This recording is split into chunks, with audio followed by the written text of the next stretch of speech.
Get ready for a wild one, guys, because Airbnb, once a disruptor, now turned corporate powerhouse, is now causing quite a stir in recent headlines. Imagine a jaw-dropping $20 million payout, an admission of false or misleading representations in an Australian court, and the revelation that people in Australia were charged in cold, hard US dollars. And that's just the beginning, guys. In this episode, we're diving into the Airbnb controversy, the growing sentiment of people saying that Airbnb has taken a nosedive from its once unique and authentic charm to the realm of outright terribleness. From a scrappy alternative to hotels to a corporate behemoth, Airbnb has definitely had its share of pitfalls. Now, the question is, what happened to Airbnb? And where is this vacation rental marketplace platform headed? Stay tuned as we explore the latest controversies, issues, and the true essence of Airbnb's evolving narrative. Airbnb is definitely not getting a good reputation with the locals. Check this out. Second homes have long been an aspirational dream for middle-class families. Then in 2008, Airbnb arrived on the market. Through its online marketplace for homestays, the Silicon Valley-based company has had a huge impact on the travel industry, with self-catering accommodations now as popular as hotels. But it has also created what is called the Airbnb effect, where the growing number of short-term rentals in a location in high demand leads to a rise in both rental rates and house prices, and many people aren't happy about it. We're a sort of young, newly married couple and looking to live around here. You're competing with people who basically buy up these properties to let out. There aren't many properties for sale. It means that the local children, as they're growing up, they can't afford to buy houses. So therefore they have to move out of the area. It's killing the area. Second housing, short-term rentals, Airbnb, no. I think the situation is pretty much the same here in the US. A friend of mine, she told me about her dad's girlfriend who professionally cleans a lot of Airbnbs and has found hidden cameras and other creepy stuff numerous times. But every time they try to get in contact with Airbnb to report the owner, they either make them go around and around about proof, even though she has pictures, or outright say that they can't input anything about it because they aren't a renter. It's insane. Airbnb is literally knowingly allowing all these creepy owners to continue their thing. Can you imagine discovering a spy camera in your Airbnb rental while you're getting dressed? Airbnb definitely got worse as they went corporate. Just recently, the vacation rental marketplace was ordered by an Australian court to pay a fine of 15 million Australian dollars for misleading customers by not clearly showing the prices for their property rentals, which were listed in US dollars instead of Australian dollars, which are worth less. Airbnb admitted in the Federal Court of Australia that it made false or misleading representations about 63,000 customers who had used the accommodations booking platform between January 2018 and August of 2021. 15 million Australian dollars is about $10 million,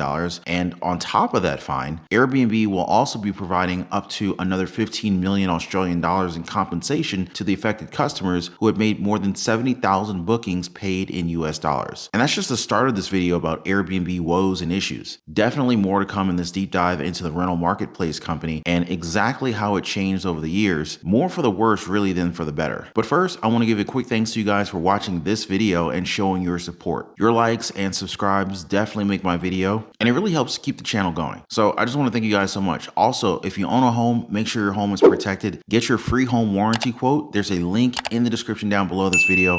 It only takes about 10 seconds. So recently, I've been hearing more and more from people about how Airbnb has become very just outright terrible. In the early days, Airbnb felt like a travel revelation, promising a chance to explore the world on a budget, mind you, while connecting with hosts for an authentic experience, kind of like the early days of the internet, full of potential. But you know how things go. Like the internet, Airbnb's original charm got all tangled up with greed, lack of healthy competition, and just plain poor product management. But let's go ahead and call a spade a spade. Airbnb is to travel what Facebook is to the internet. Terrible. The downfall wasn't some sudden crash and burn. It was more like a slow creeping decline. Mom and pop rentals turned into big, impersonal corporate setups, and the unique charm of Airbnb pretty much faded away. Now, all that's left is a roll of the dice with unpredictable stays at prices that can make your eyes water. Sure, there's still moments when booking an Airbnb makes sense, just like checking a Facebook group for information. But more often than not, the cons of Airbnb, unreliable stays, and steep prices outweigh the pros. Even the most budget conscious among my friends usually think twice these days whether Airbnb is truly worth it or not. Booking an Airbnb can sometimes feel like rolling the dice, right? And as these places have shifted from cozy places to corporate setups, the horror stories just keep getting worse. One big difference between hotels and Airbnb is the on-the-spot help. Hotels have a full-time staff ready to tackle problems. Even if the place isn't top-notch, they'll at least try to remove any foul smells. But in many Airbnb spots, what you smell is what you get. The burden of fixing things is on the hosts, for better or for worse. We've all heard our fair share of Airbnb horror tales, and a study found that 72% of complaints on Twitter were about lousy customer service, with 22% related to scams. Now, could you picture any of these problems happening in a respectable hotel?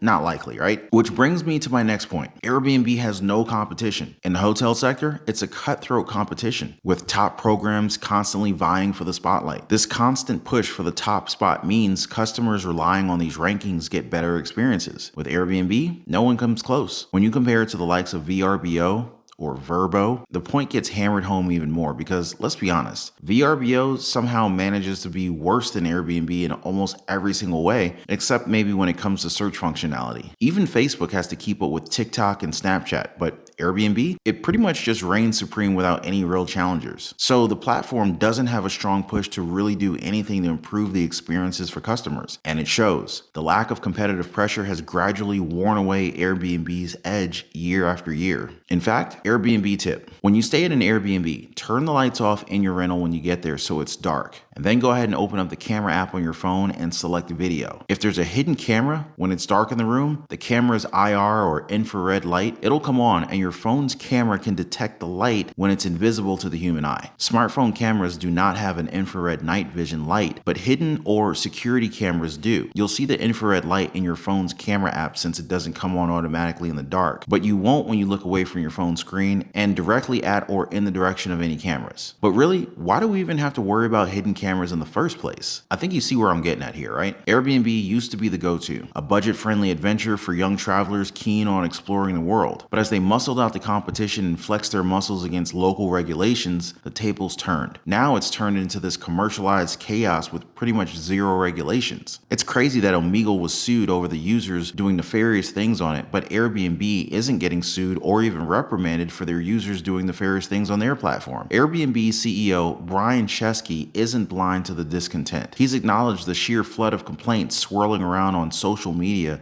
about how pricey the platforms become. They're well aware that hosts are feeling the pinch too. Things like insurance, property taxes, and the cost of cleaning and upkeep, they're all shooting up, especially in this high inflation period. The internet's loaded with complaints about pictures that don't match the actual property, extreme demands and rules from hosts, hidden cameras, reservations getting unceremoniously canceled, and more. And some cities are putting their foot down, trying to regulate short-term rentals. New York, for example, slapped a de facto ban on them back in September. Yet, despite the chaos, Airbnb's still rolling in cash like never before. Bookings hit an all-time high, and they banked nearly $2 billion in profit just last year, marking their first full year in the green. Airbnb's stock is also up dramatically from where it was just at the end of last year. But here's the thing, Airbnb's massive success is kind of backfiring. What kicked off as a scrappy idea to offer a cheaper alternative to hotels has put a target on their back. Lawmakers are eyeing them and critics are lining up. Airbnb might not be crashing down as some folks predict, but it is definitely at a crossroads, a moment of serious questioning about what it really stands for and where it's headed next. Back in the day, Airbnb was all about that laid-back social vibe, offering a more flexible alternative to hotels. But that cozy peer-to-peer exchange has all but disappeared. These days, Airbnb hosts often mean business literally. It's not just a side gig, it's their main hustle and paycheck. And new hosts are more likely to list entire homes rather than homes sharing their primary residence. And here's where it definitely gets a little bit more questionable. Many hosts are going all out, forming LLCs, hiring staff, or roping in professional property management companies to handle their listings. That makes the majority of Airbnbs run by hosts with multiple listings. And that's casting a bit of a dark cloud over Airbnb, this growing perception that it's not exactly helping the housing crisis. In fact, it might even be making it worse. I mean, just take a look at the numbers. This year, the sheer number of Airbnb listings has outpaced the available apartments for rent across Manhattan Brooklyn, and Northwest Queens combined. And it's not just a New York thing. This lopsided situation is playing out in other cities too. For example, Asheville, North Carolina, it's sitting on a whopping 2,881 properties listed on Airbnb as of September, not counting private rooms. Meanwhile, if you check Zillow, there are just a little over 250 long-term rentals available. Austin, Texas, it's got 12,205 whole property Airbnbs and around 3,700 long-term rentals. Skyrocketing rents in the past 2 years have been a major issue in both of these cities. With the national housing shortage cranking up the pressure, Airbnb is finding itself under the microscope. These short-term rentals take up housing supply that regular people could have used for their first home. Studies have shown that Airbnbs raise home values and rents, and the impact tends to be bigger in very densely populated areas where the housing shortage is worse. A 2018 report from the New York City's Comptroller's Office estimated that 9% of the city's rent increases between 2009 and 2016 could be blamed on Airbnb. And it's not just the big cities grappling with this. Airbnb's ruthless expansion into rural America is also quickly becoming a concern as residents face ever higher rents and home prices. Bottom line, there's hardly any affordable space left for anyone anymore. Major cities like New York, San Francisco, Los Angeles, and Honolulu, they have laid down the law when it comes to short-term rentals. Take New York, for example. Hosts have to register their short-term rentals listed in sites like Airbnb, firming up its enforcement of its existing short-term rental laws. This includes a 2016 rule that slapped hosts with a limit of listing just one address on Airbnb and banned stays shorter than 30 days. Sounds strict, right?